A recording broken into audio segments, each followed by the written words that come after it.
What's this whole mother-in-law and daughter-in-law conflict people talk about? I've never felt it personally. Are there really such mean mothers-in-law out there? I get along great with Ethan's mom. Whenever I visit, we cook together and have a blast. If anything happens, I know Ethan will have my back. Ethan just proposed to me. My name's Zoe. I'm a 26-year-old office worker. I met Ethan in a college club, and we've been together for 8 years. Maybe that's why I get along so well with his mom. Back in college, we both aimed to join a major corporation. Ethan was so determined to join that famous company, and I took the chance to. Job hunting was tough, but we both made it in. We hugged and celebrated. But since then, our busy jobs meant we couldn't have many relaxed dates. We just wanted to support each other more than anything. That's when Ethan proposed. After 8 years, we felt inseparable.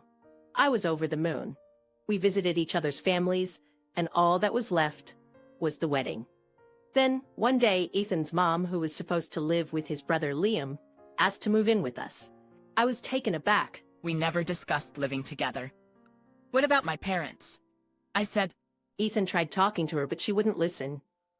She had her reasons. After your father passed, I couldn't do much for Liam.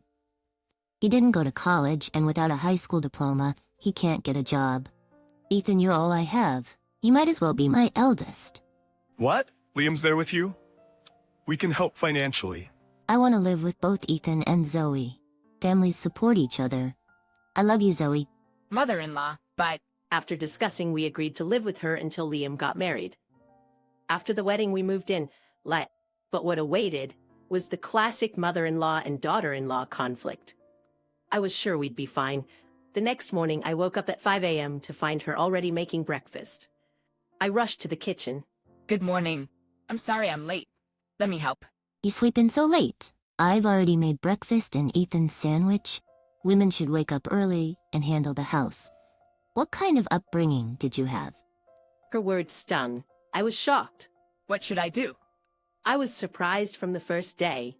I was in a state of panic, not knowing what to do. What should I do in times like this?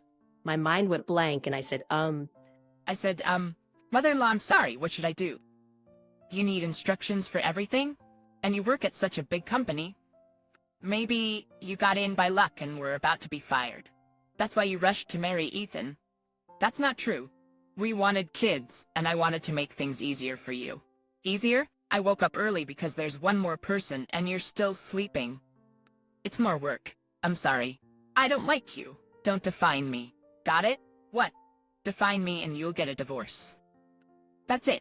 You need instructions for everything? And you work at such a big company? Maybe you got in by luck and were about to be fired. That's why you rushed to marry Ethan.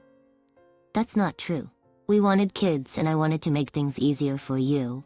Easier? I woke up early because there's one more person and you're still sleeping. It's more work. I'm sorry. I don't like you. Don't define me. Got it? What? Define me and you'll get a divorce. That's it. I faced the classic conflict I never expected. Every day was filled with her taunts and sarcasm. The dream life I had envisioned vanished before my eyes. I was exhausted, constantly trying to keep Ethan's mom in good spirits. We'd only been married for 3 months. I wanted to talk to Ethan about it, but he was always too tired from work and fell asleep immediately. I thought I'd have a chance when he got home. Come on, Zoe. You're probably just misunderstanding. There's no way my mom would act like that with you. Anyways, I'm starving. Let's eat. I shouldn't have been surprised. In front of Ethan, mother-in-law was always the perfect mother, but behind closed doors she was a nightmare. She'd constantly threaten, defy me and you'll get a divorce. Where did our feelings fit into all this? I grew distant from Ethan, feeling more and more isolated. One day, at my wit's end, I finally snapped back at her. You keep saying, defy me and you'll get a divorce. Fine, let's do it. A few days later, we divorced. Mother-in-law was shocked. She had always seen me as a servant, someone who'd do anything for her. Clean, do the laundry, make the bed, wax the floors, and when you're done, go shopping and prepare lunch. I want a roast beef sandwich today. After that, give me a 2-hour massage. Got it? Defy me and you'll get a divorce. I regretted not continuing my job. Still, I couldn't let go of my feelings for Ethan. I believed that I could build a happy family with Ethan. One day, as I was packing to leave, mother-in-law entered the room, looking anxious. "What are you doing, Zoe?" "I'm leaving. I'll have movers pick up the rest later." "This is a joke, right?" "It's no joke.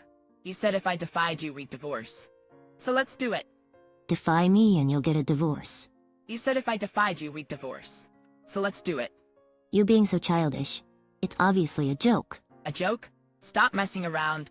I've had enough. Let's divorce. It's ridiculous that your mother even has a say in this. Well, I mean, it's just that I'm not your mother's servant, you know?" I never treated you like that. You're just misunderstanding, Zoe. Every single day, you let this happen? And you call it a misunderstanding? Is this the kind of family your mother wanted? Wait, it's just I've struggled raising our 2 sons. When Ethan got married, I thought I'd let out all the pent-up feelings. I felt this way for a long time. You wouldn't understand since you don't have kids. What are you talking about? Struggled? Your father left you a house and a good amount of money. Ethan was 16 then and didn't need much care.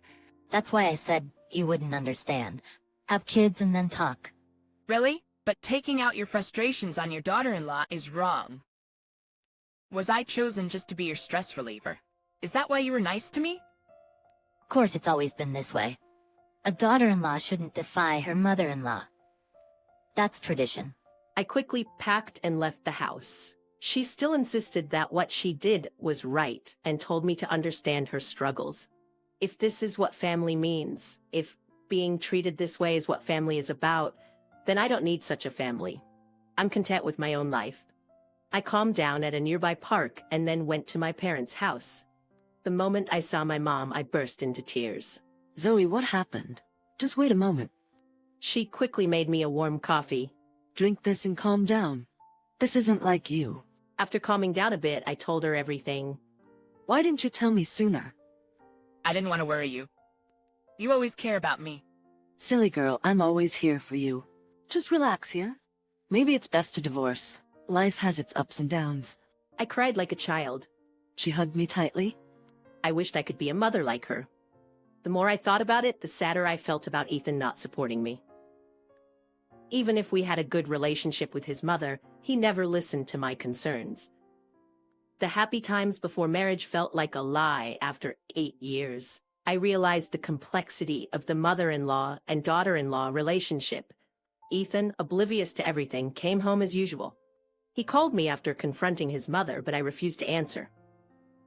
He kept calling, but I blocked him. I just needed a break. That night, I enjoyed the creamy stew I made with Mom and went to bed early. When I woke up the next day, I was surprised it was already past 8 a.m. Rushing to the kitchen, Mom greeted me. Did you sleep well? I slept like a log. It's been a while since I had such a good sleep. Zoe, how about we go to a pottery class today? A pottery class? Today? It's a new place nearby. They let you join even for just 1 session. I've been wanting to make a vase. Thought it might be a good distraction. I decided to spend the day out with Mom. The pottery class was more engaging and fun than I expected. For that moment, I completely forgot about yesterday. Later, Mom and I had a late lunch and did some shopping. Helping with dinner, I realized it had been a while since we spent quality time together. During college and my early working days, I never really cooked with Mom. She looked genuinely happy, probably trying to cheer me up. A few days later, a letter arrived for me. Ethan's name was on the back. I opened it immediately. To my shock, it was divorce papers. I couldn't understand why Ethan would do this, but part of me felt relieved.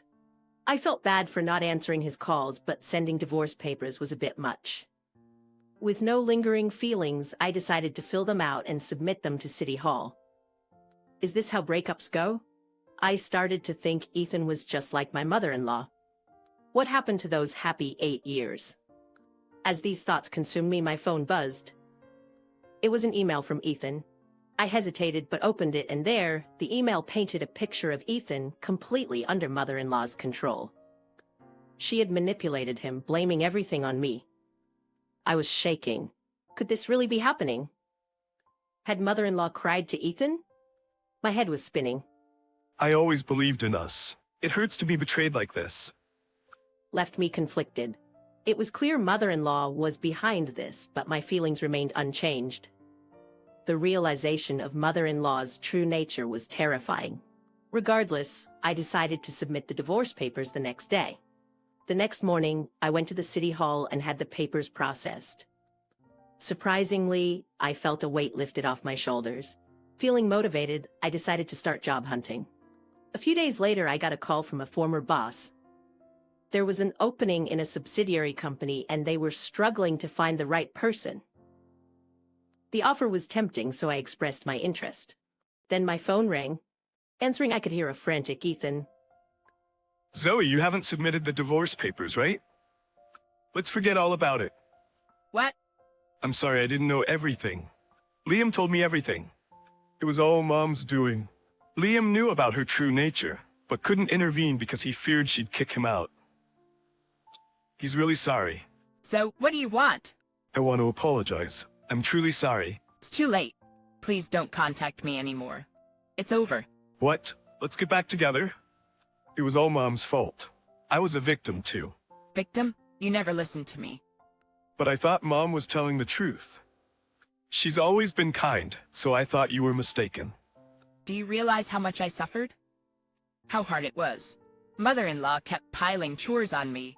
You never listened. This is the result. That's not true. I was deceived by Mom. Let's start over. I've rented a place near your house. I'm not interested, and the divorce papers have been processed. It's over. What? I shouldn't have sent those papers. It was all Mom's idea. You always blame Mom. Liam seems to understand better. He's not just playing games at home. He's working. What? I thought he was just playing games. That's another lie from Mother-in-law. You two are perfect for each other. Goodbye. Wait, let's try again. Zoe? I hung up, feeling a sense of closure as I realized that it was already over, and so I started a new chapter in my life. Zoe, it's your first day at work. Here's a sandwich. Thanks, Mom. I'm running late. I'll make my own tomorrow. Take care. Will do. Bye. I felt refreshed. A few months later, I was promoted to manager. Work was fun, and my colleagues were great. I looked forward to the future. Maybe I'll take a break from dating. I'll take things slow.